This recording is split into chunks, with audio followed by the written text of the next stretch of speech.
capítulo 10, verso 11, a princípio.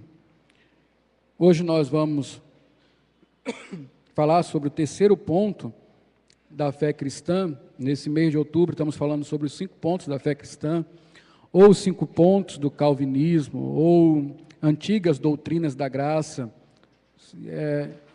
Este esquema é apresentado de várias formas.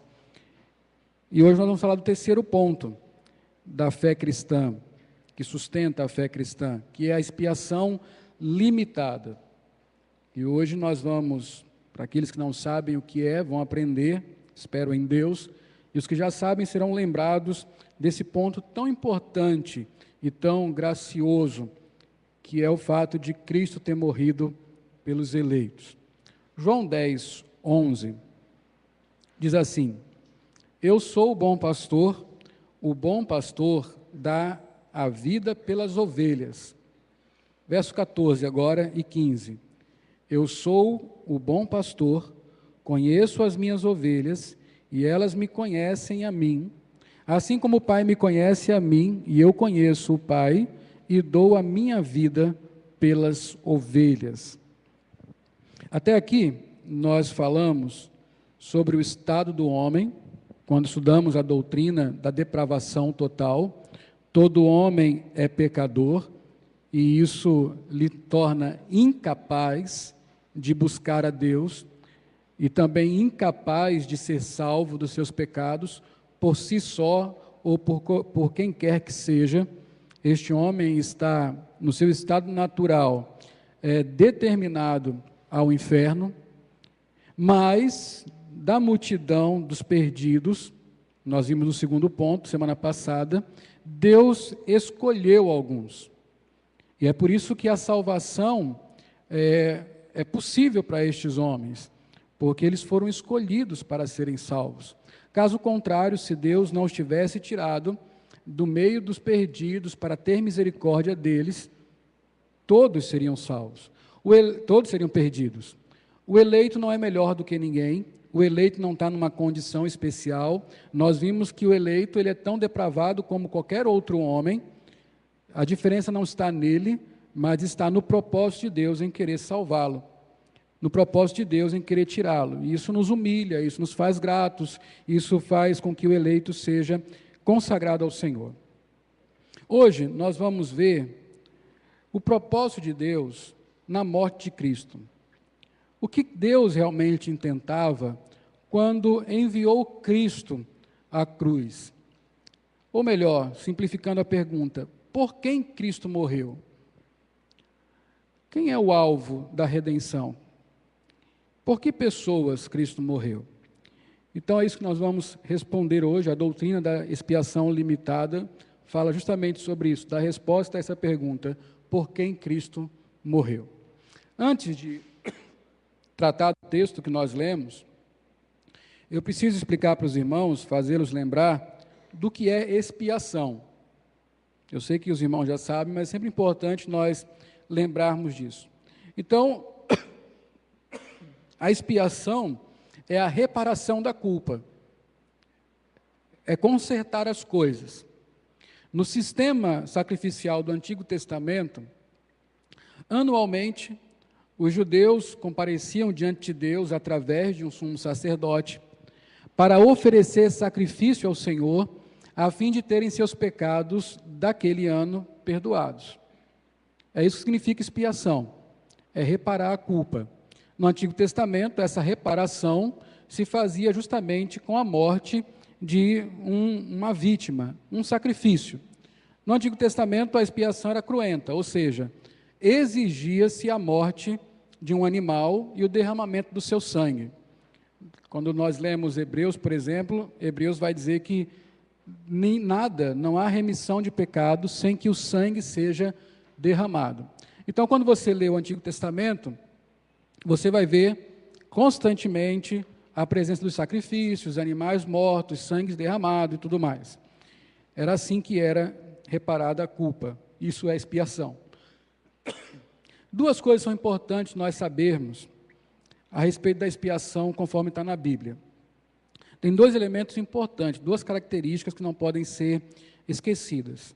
A expiação no Antigo Testamento, ela tem uma característica, a característica da satisfação. Ou seja, o sacrifício, ele tinha que satisfazer a Deus.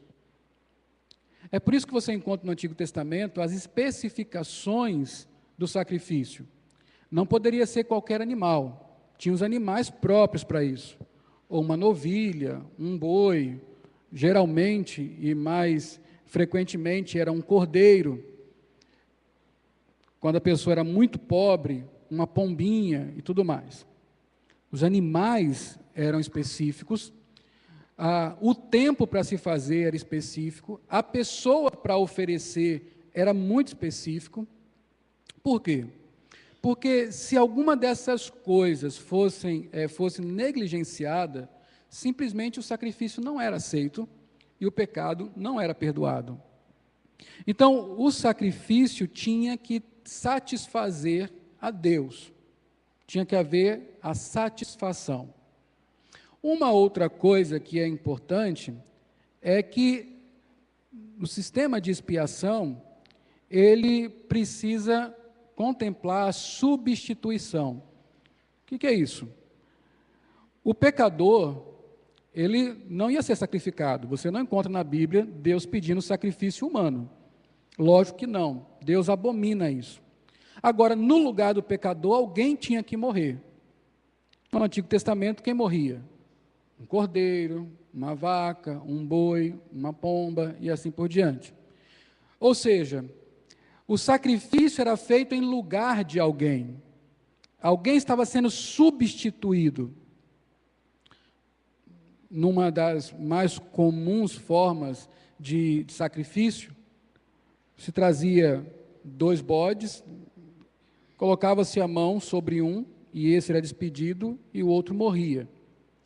Esse ato de colocar a mão é transferência, como se os pecados tivessem ido para aquele bode, e ele seria morto em lugar do pecador. Então, a substituição.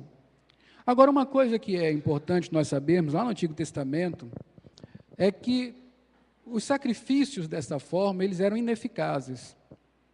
Ou seja, eles precisavam ser repetidos.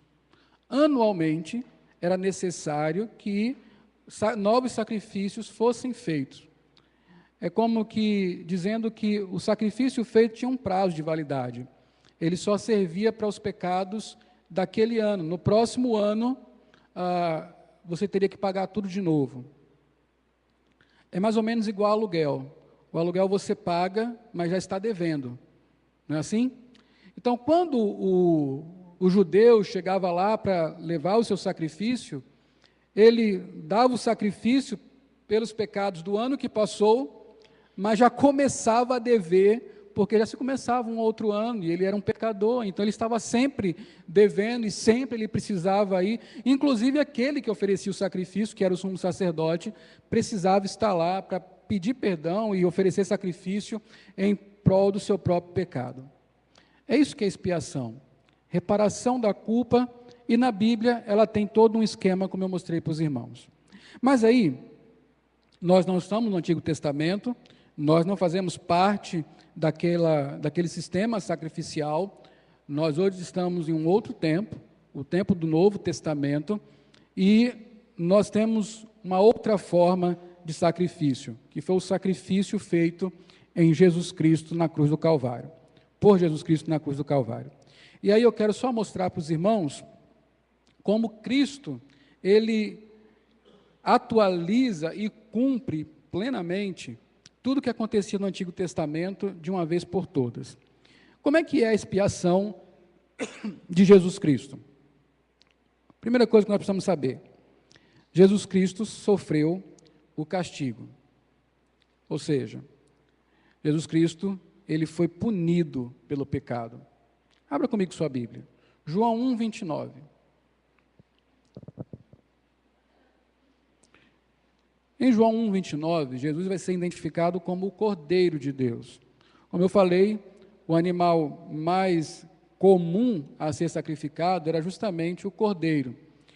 E não apenas isso, mas na Páscoa, a principal festa judaica, o que se sacrificava era justamente um cordeiro.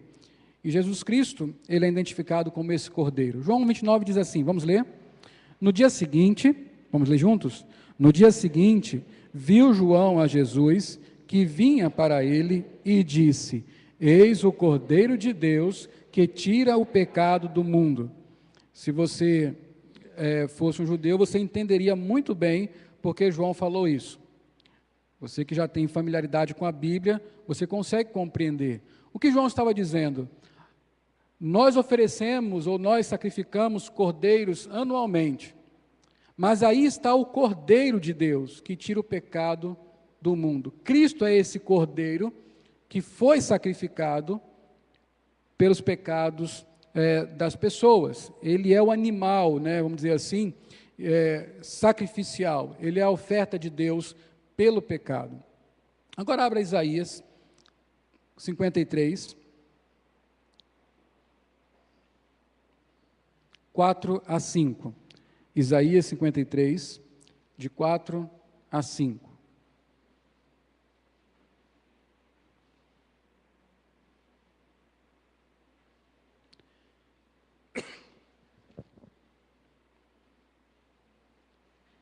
Vamos ler juntos? Isaías 53, de 4 a 5. Certamente, Ele tomou sobre si as nossas enfermidades e as nossas dores levou sobre si, e nós o reputávamos por aflito, ferido de Deus e oprimido. Mas Ele foi traspassado pelas nossas transgressões e moído pelas nossas iniquidades.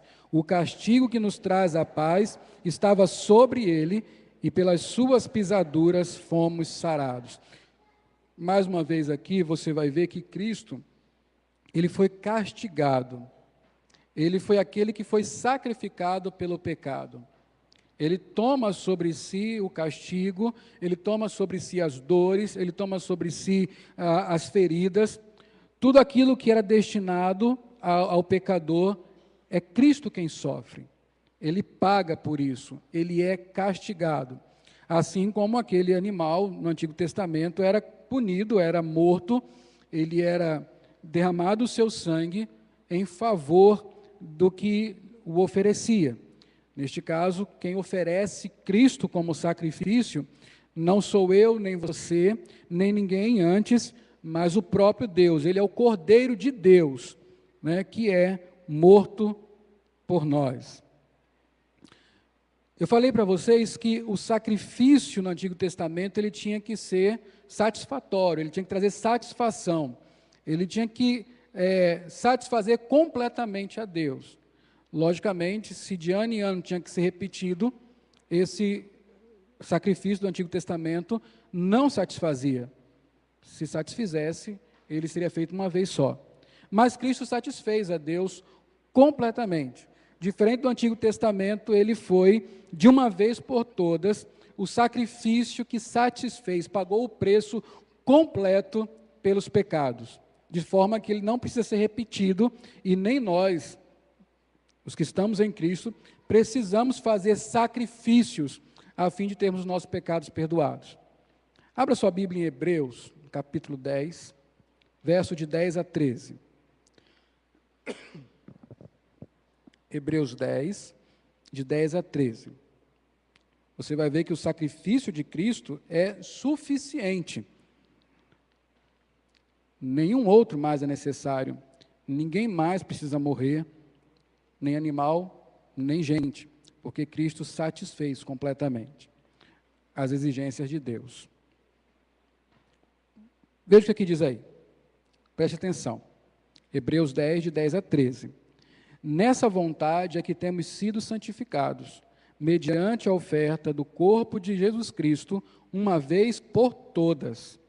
Ora, todo sacerdote se apresenta, dia após dia, a exercer o serviço sagrado e a oferecer muitas vezes os mesmos sacrifícios que nunca jamais podem remover os pecados. Jesus, porém, tendo oferecido para sempre um único sacrifício pelos pecados, assentou-se à destra de Deus, aguardando daí em diante até que os seus inimigos sejam postos por estrado dos seus pés. Então, o escritor aos Hebreus aqui, ele é claro em dizer que o sacrifício de Cristo foi feito uma vez por todas. Isso é magnífico, eu saber que o que Cristo fez na cruz satisfez completamente a justiça de Deus. Muitos perguntam, muitos pensam, Cristo realmente precisaria morrer? Veja, Deus estabeleceu uma lei, Ele mesmo estabeleceu uma lei, que diz que o pecado deve ser punido com a morte. Ele falou para Adão e Eva, no dia que vocês comerem dessa fruta, vocês certamente morrerão. E foi o que aconteceu.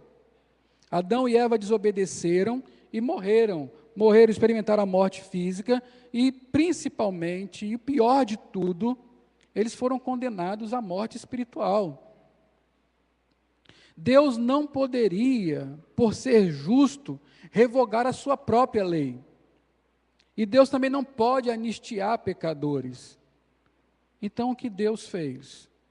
Deus providenciou um substituto, Jesus. E lá Jesus, de uma vez por todas, pagou o preço da justiça de Deus. A justiça de Deus exigia a morte, e Jesus morreu, uma vez por todas, para purificar-nos dos nossos pecados. Isso é extraordinário, é prova da graça de Deus. Mais um texto, Colossenses 2, 13 e 14. Você vai ler nesse texto que a dívida do pecado, ela foi inteiramente paga. O sacrifício de Cristo serviu de uma vez por todas e cobre todos os pecados. Não apenas alguns pecados, mas todos os pecados. Vamos ler juntos esse texto? Colossenses 2, de 13 a 14. Vamos ler?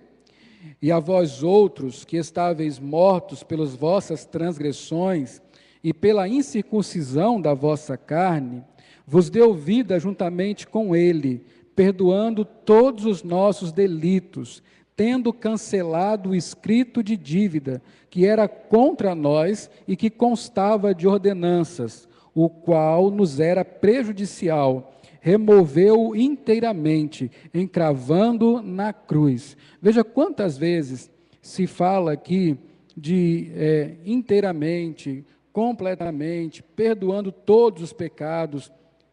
Cristo fez isso na cruz. É por isso que hoje nós, que vivemos na igreja do Novo Testamento, não temos aqui sacrifícios, não temos aqui altares para se queimar o incenso, ou se queimar ofertas, se matar animais.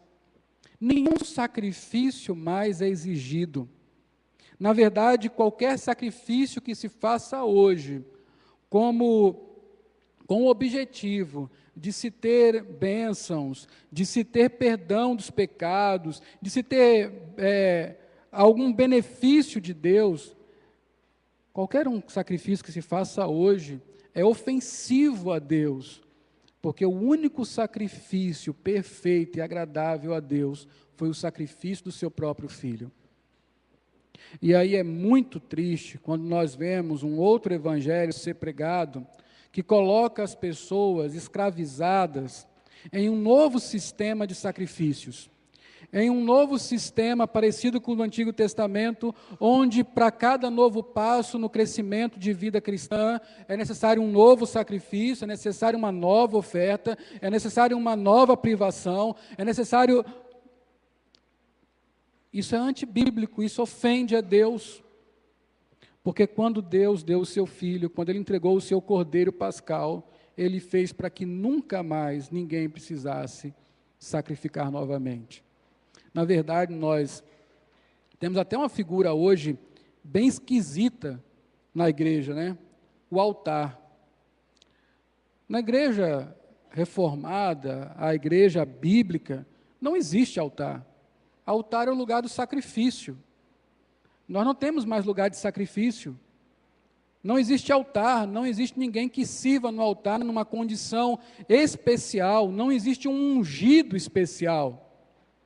O que existe é o sacerdócio real de todos os crentes, cada um com os seus dons, debaixo do mesmo sacrifício, servindo ao mesmo Deus, de igual para igual.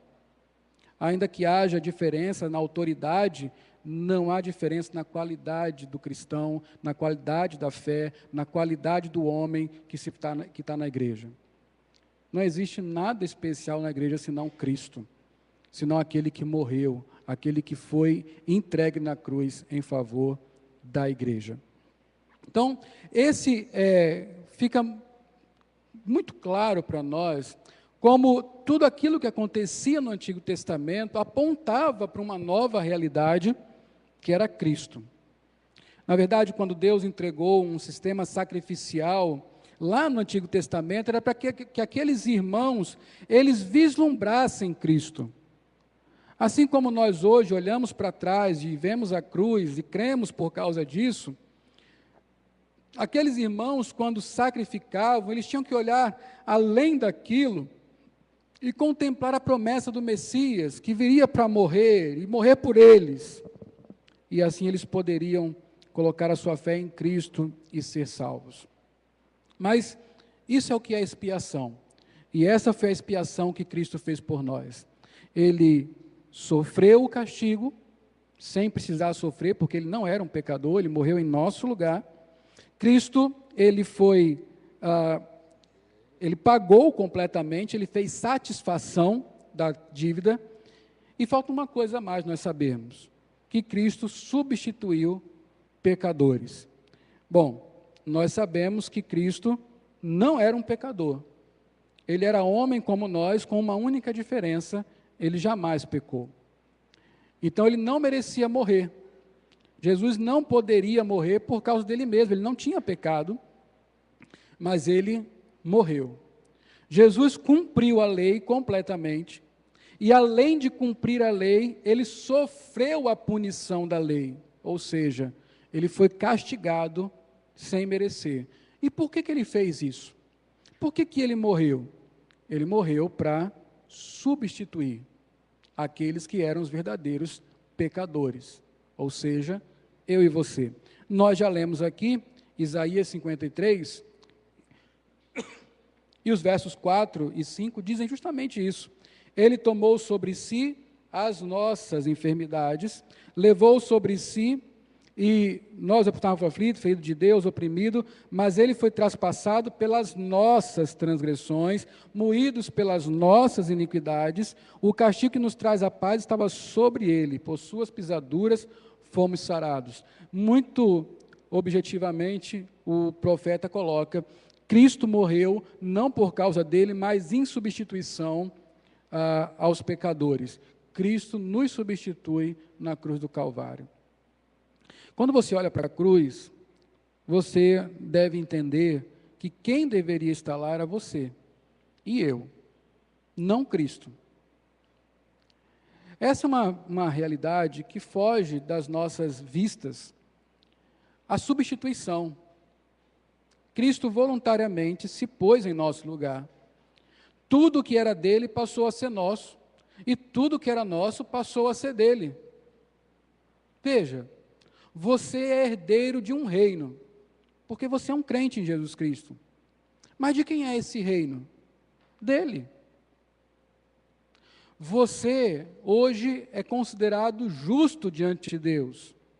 Mas você sabe, nós lemos aqui, nós aprendemos aqui, todos nós somos pecadores. E de quem é essa justiça? Dele. Nós temos paz com Deus, mas espera aí, nós somos, na verdade, éramos inimigos de Deus. E essa paz, de quem é? É de Cristo. Agora veja o lado de Cristo, na cruz. Na cruz, Cristo se fez pecado por nós. Ele não apenas tomou o nosso pecado, mas ele se fez pecado por nós. Na cruz, Cristo se fez maldição em nosso lugar. Ele assumiu as nossas maldições. Cristo, inclusive, na cruz, sentiu as penas do inferno, para que aqueles a quem ele substituiu não precisassem sofrer as penas do inferno. Cristo nos substituiu, tomou o que era seu e nos deu, e pegou o que era nosso e tomou para si. É por isso que ele foi punido tão severamente na cruz do Calvário. Quando nós falamos de salvação pela graça, nós temos que ter em mente que salvação pela graça implica que a salvação é pela obra de Cristo. É de graça para nós, mas não foi gratuita para Cristo. Cristo sofreu a ira de Deus que nós nunca iremos sofrer.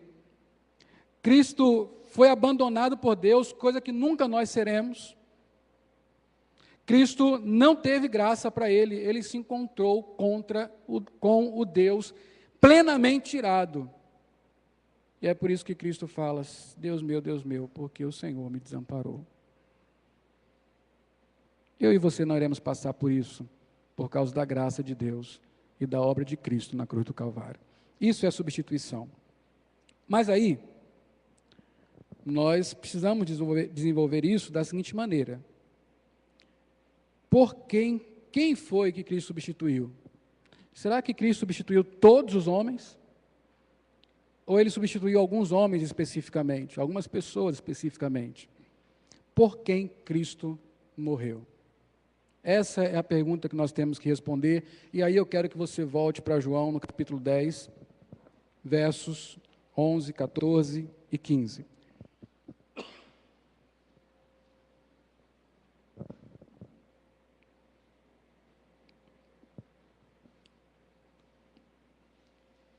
João 10, versos 11, 14 e 15. Diz assim, só para nós lembrarmos o texto, termos na cabeça: eu sou o bom pastor dá a vida pelas ovelhas. Eu sou o bom pastor, conheço as minhas ovelhas, e elas me conhecem a mim. Assim como o Pai me conhece a mim, e eu conheço o Pai, e dou a minha vida pelas ovelhas. Veja a afirmação de Cristo. A pergunta, por quem Cristo morreu, é respondida nesse texto. Cristo fala, o bom pastor dá a vida pelas ovelhas. É isso que está aí? O bom pastor dá a vida por quem? Pelas ovelhas. Quando você lê aquele texto onde Cristo fala que de um lado direito, ficarão as ovelhas, do outro lado ficarão os bodes, você sabe que as ovelhas ficam do lado direito, por quê? E entram no gozo do Senhor, por quê? Porque as ovelhas foi quem Cristo substituiu na cruz do Calvário. Ele deu a vida pelas ovelhas. E os bodes? Por que não? Porque ele não morreu pelos bodes. Ele morreu pelas ovelhas. Então, há um grupo específico aqui de pessoas por quem Cristo morreu. Ele morreu pelas ovelhas. Sua vida foi dada somente por elas. Veja o versículo 14, para você entender como isso é muito específico.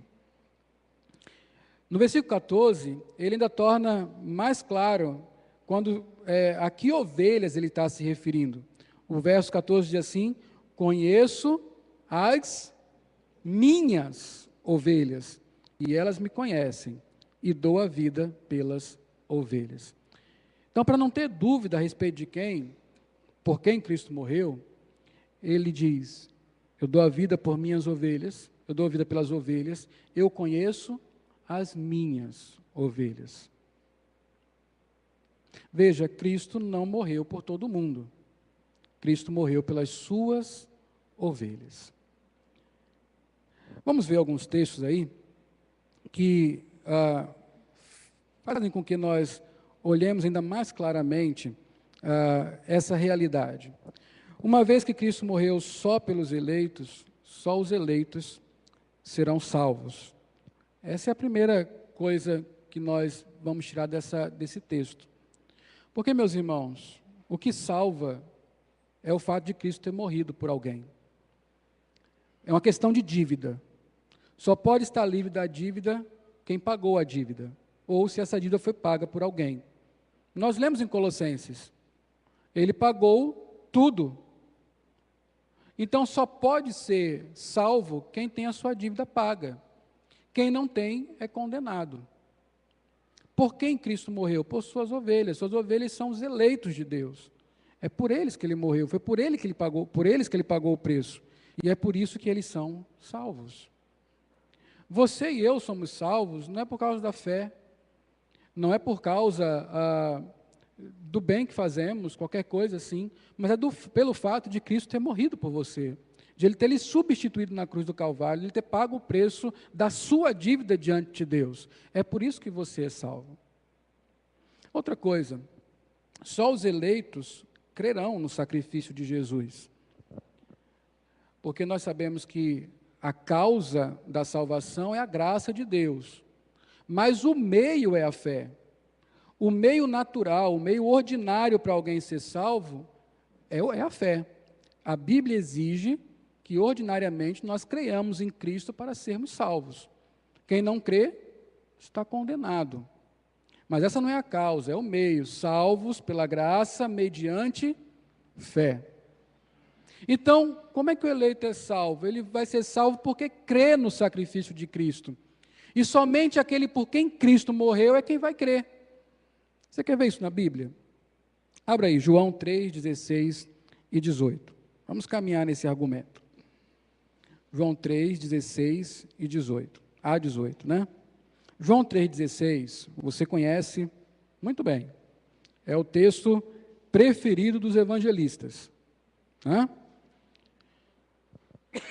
Porque ele é claro, porque ele expressa a salvação de Deus de maneira muito objetiva. Diz assim: porque Deus amou o mundo de tal maneira que deu seu Filho unigênito para que todo aquele que nele crê não pereça, mas tenha a vida eterna.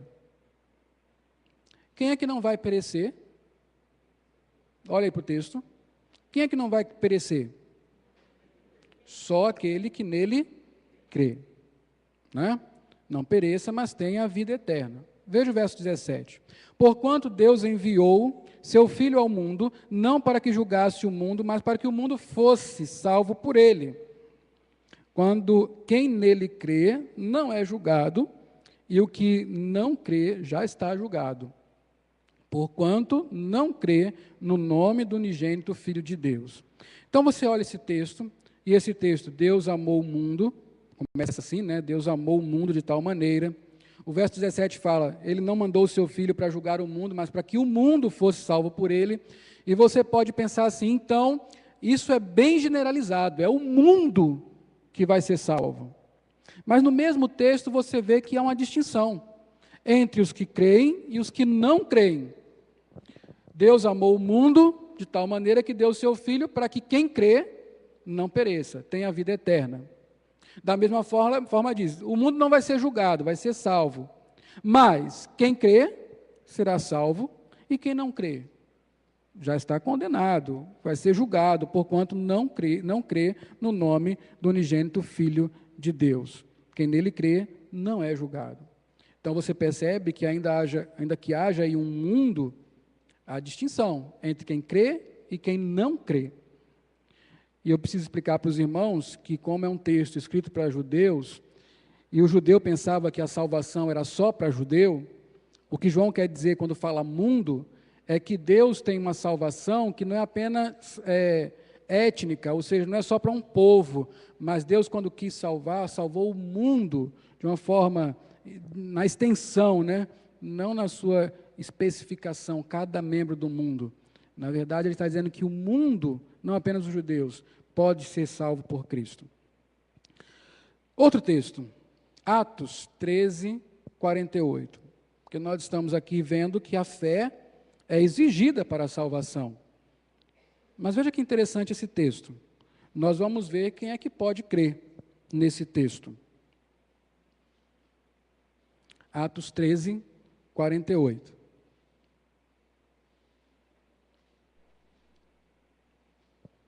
Nesse texto vocês vão ver que só vão crer os eleitos. Vamos ler juntos? Atos 13, 48. Os gentios, ouvindo isto, regozijavam-se e glorificavam a palavra do Senhor, e creram todos que haviam sido destinados para a vida eterna. Percebeu bem o texto? Quem foi que creu?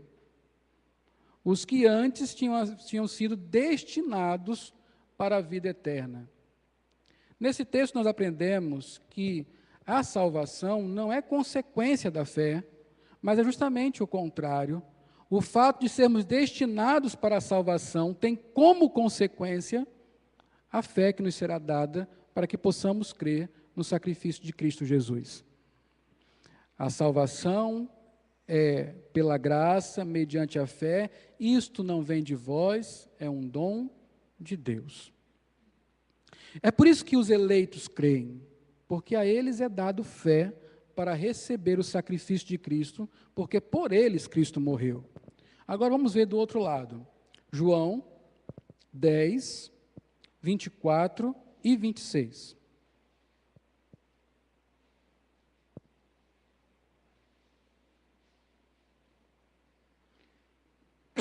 Veja que em João 10, nós estamos no mesmo capítulo do texto que nós estamos tratando aqui.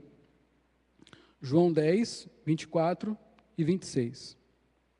Diz assim: rodearam-no, pois, os judeus e o interpelaram: até quando nos deixarás a mente em suspenso?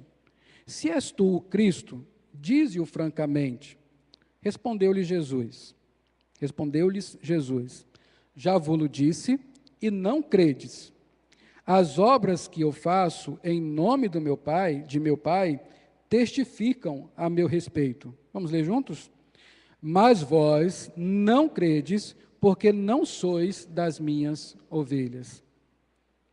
Em Atos nós lemos que creram os que foram destinados para a vida eterna. Em João nós estamos lendo que eles não creram, porque não são ovelhas de Cristo. E é por isso que eles não creram, porque Cristo não morreu por eles. Cristo não deu a vida por essas pessoas. Cristo morreu apenas pelos seus eleitos. O sacrifício de Cristo, ele não é generalizado, ele é específico. Ele é específico para os eleitos. Só eles serão beneficiados pelo sacrifício de Jesus. Só eles serão salvos. Só eles chegarão a crer no sacrifício de Cristo. Então, vamos a algumas aplicações. Antes de uma coisa, estamos esquecendo aqui. Quando nós lemos isso, aprendemos isto, nós vamos descobrir uma coisa muito importante. A salvação não é uma possibilidade, ela é uma realidade. Quem não crê desta forma, diz o seguinte: Cristo foi à cruz para tornar a salvação possível a quem quiser. Mas ele não garantiu a salvação de ninguém. Ou seja, Cristo pagou um preço e deixou lá aberto. Está pago. Quem quiser usufruir, pode usufruir. Mas sem a garantia de que alguém será salvo. Por quê? Porque se ninguém quiser usufruir disso, vai se perder. Se ninguém quiser ser salvo, se ninguém quiser voltar-se para Cristo, vai se perder. Se pensarmos dessa maneira, nós vamos ver que Cristo morreu em vão. Por quê? Ele paga um preço por uma dívida com Deus, que pode salvar ou não salvar. Vai depender do homem. E aí ele morreu em vão. O seu sangue foi derramado de maneira vã, sem necessidade. Esses são os que pensam que Cristo morreu por qualquer um. E assim, quem quiser, está aí a possibilidade, está aí a chance. Pega se você quiser. Agora, quando nós falamos que Cristo morreu e tornou a salvação uma realidade, o que estamos dizendo é o seguinte, que Cristo morreu especificamente por pessoas, por algumas pessoas, e essas certamente serão salvas. Nenhuma delas se perderá. Por quem Cristo morreu, essa pessoa será salva e jamais se perderá. Pode demorar, pode durar algum tempo, mas ela será salva. Ela ouvirá o Evangelho e será salva. Nenhuma gota do sangue de Cristo foi derramada em vão. Cristo morreu especificamente. É por isso que essa doutrina é melhor conhecida como redenção específica. Cristo morreu especificamente por alguém. O que é importante para nós sabermos aqui agora, como aplicação, é que Cristo morreu por você. Especificamente por você. Porque é muito tranquilo nós pensarmos assim, a cruz foi para qualquer um. Cristo não tinha nenhum compromisso com ninguém quando foi à cruz, ele simplesmente foi à cruz para abrir uma porta, e quem quiser passa por ela. E aí nós podemos pensar assim, bom, então, veja bem, eu tenho fé, eu criei, eu passei por essa porta, eu atendi a essa possibilidade, e eu posso até pensar assim, o mérito é meu. Mas veja, não foi assim. O que aconteceu foi que Cristo levou o seu nome com ele na cruz do Calvário, o seu nome, se você é um eleito de Deus. Foi especificamente por você. É um grupo específico de pessoas, são muitas, mas por cada uma delas ele morreu, especificamente.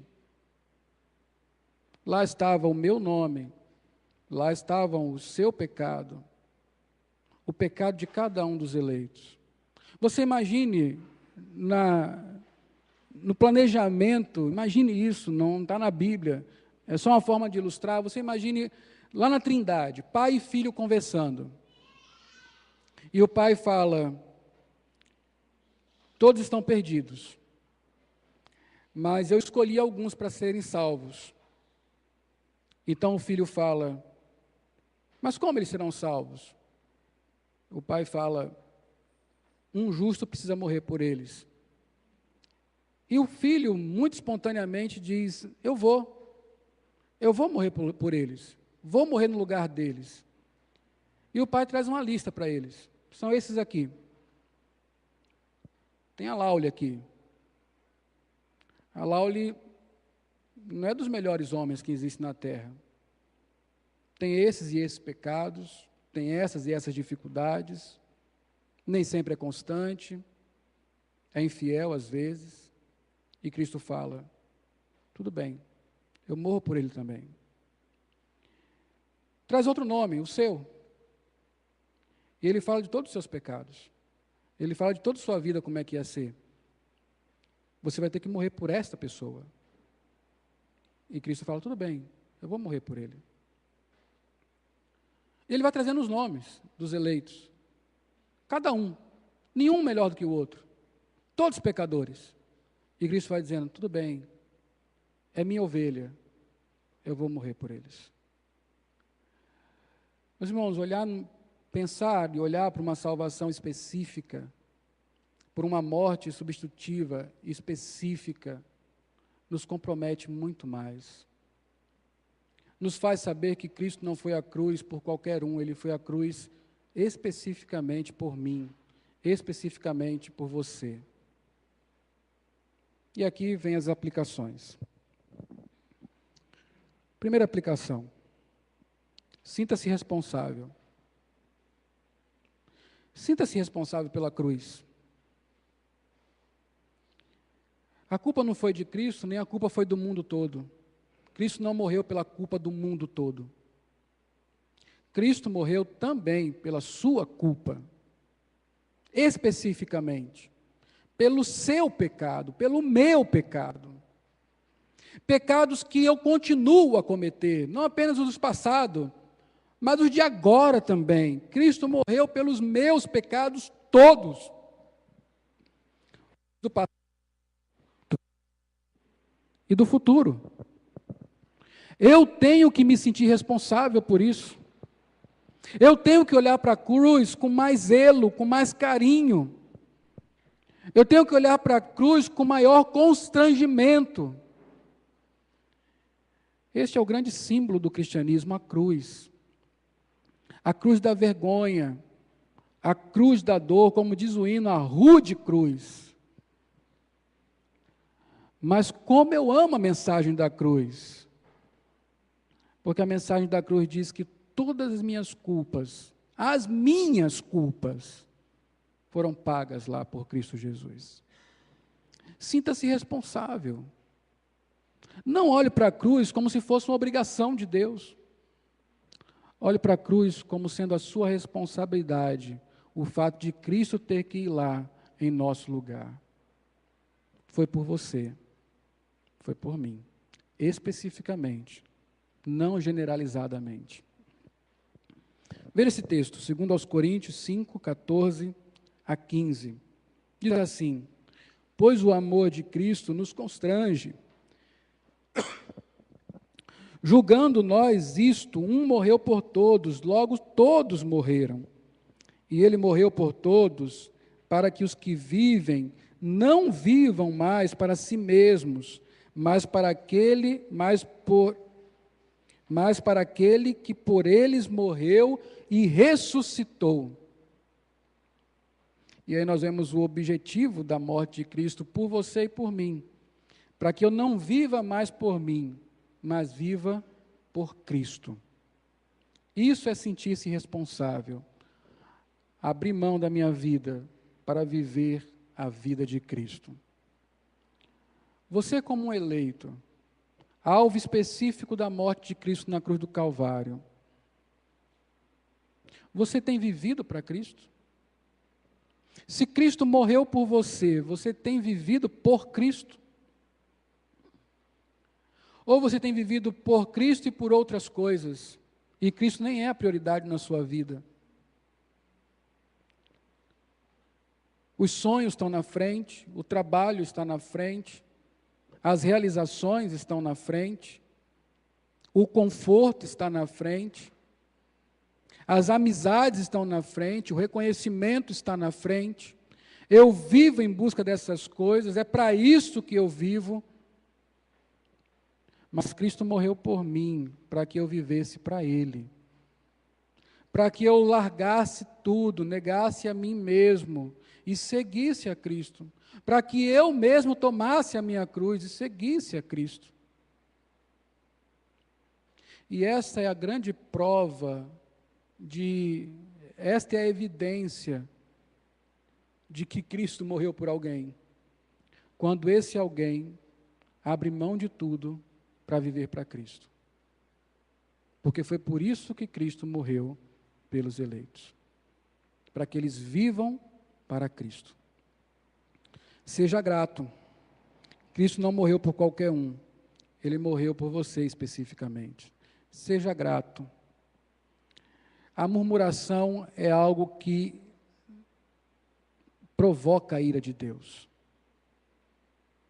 Queixar-se da vida, queixar-se das pessoas, lamentar-se o tempo todo por qualquer coisa que não seja os seus próprios pecados.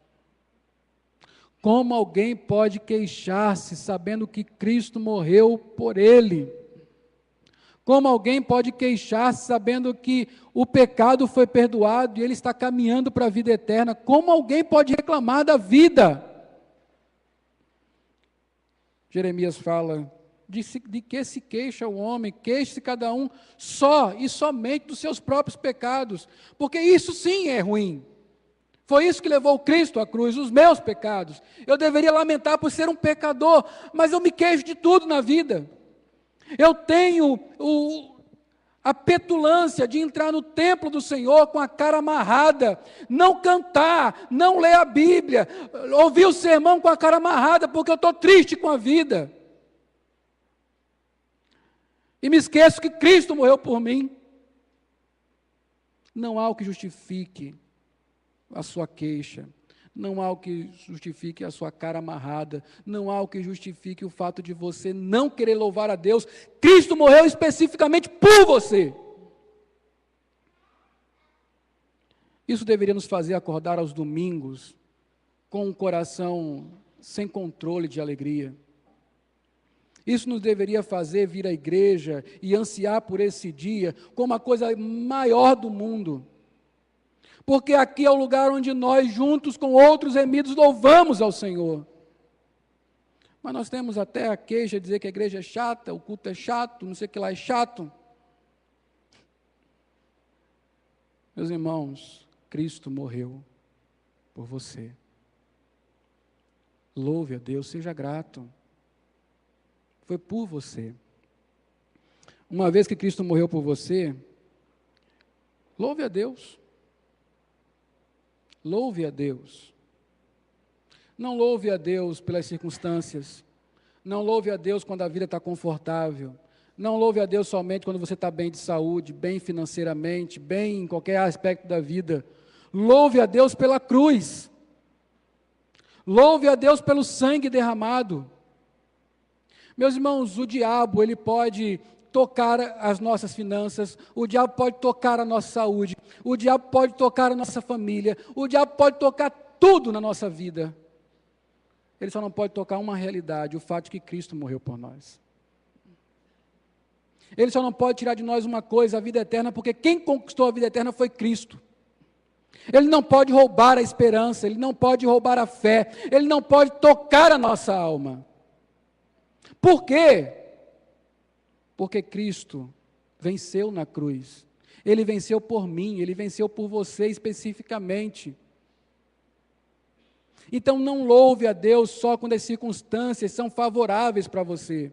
Louve a Deus porque você é um eleito, por quem Cristo morreu. Louve a Deus. Louve a Deus. Todo instante, toda hora, glorifique o nome do Senhor. É justamente isso que Paulo fala. Deus nos remiu por sua graça, para o louvor da sua gloriosa graça. A pergunta é, uma já foi respondida, por quem Cristo morreu? Se você é um eleito, por você, por mim. Você pode pensar, isso não nos fará orgulhosos? Orgulhoso? Como alguém que não merece, recebe alguma coisa, pode se tornar orgulhoso? Não há nada mais que humilhe uma pessoa do que receber uma esmola. É o fato de ele estar recebendo algo que não pode conquistar. Isso nos humilha completamente. Isso nos constrange. Isso nos faz baixar a cabeça diante de quem somos dos nossos pecados. Mas nos faz glorificar a Deus pelo que Ele fez por nós e louvar a sua gloriosa graça. Por isso, louve ao Senhor. Curve sua cabeça. Ore ao Senhor.